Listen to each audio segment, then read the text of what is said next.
Ernest Urtasun. Thank you, Governor. And we followed with great interest a recent lecture you made in the National University of Ireland in Galway about financial instability related to climate change. You said that central banks have a leadership role in ensuring that climate change is a strategic priority for the financial system as a whole. And I would like to know your opinion on how the ECB should exactly align its goals to the commitment of the Climate Change Treaty of Paris, because in the past we have had several concerns, for instance, on the asset purchase programs, and particularly on the corporate asset purchase programs of the ECB buying carbon assets.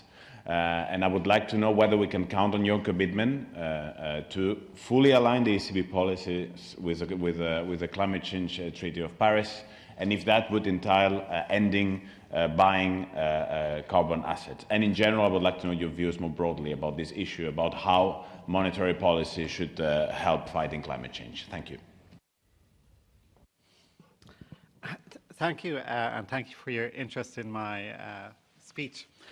Let me emphasize is that in common with many areas of policy making, this issue of climate change is going to be the forefront for the ECB.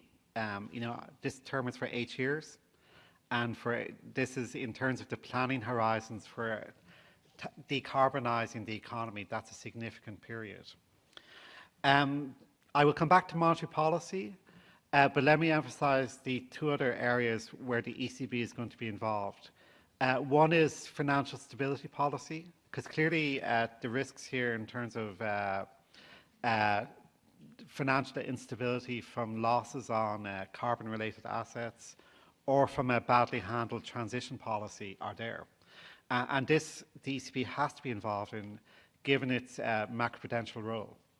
And so this is where issues such as stress testing, going further in terms of understanding through disclosure and taxonomy, the current agenda, really understanding what are the carbon risks facing the euro area economy, I think is going to be important.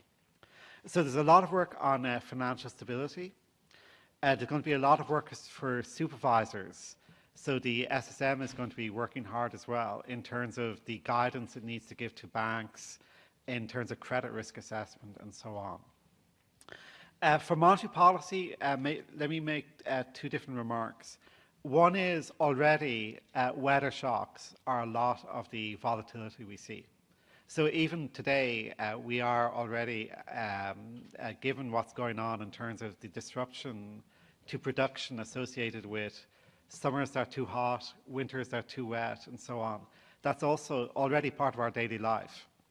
And I think this is going to be important. We will have to become much more expert in understanding the physical and economic effects of weather events, because that's a big part of the cycle we see.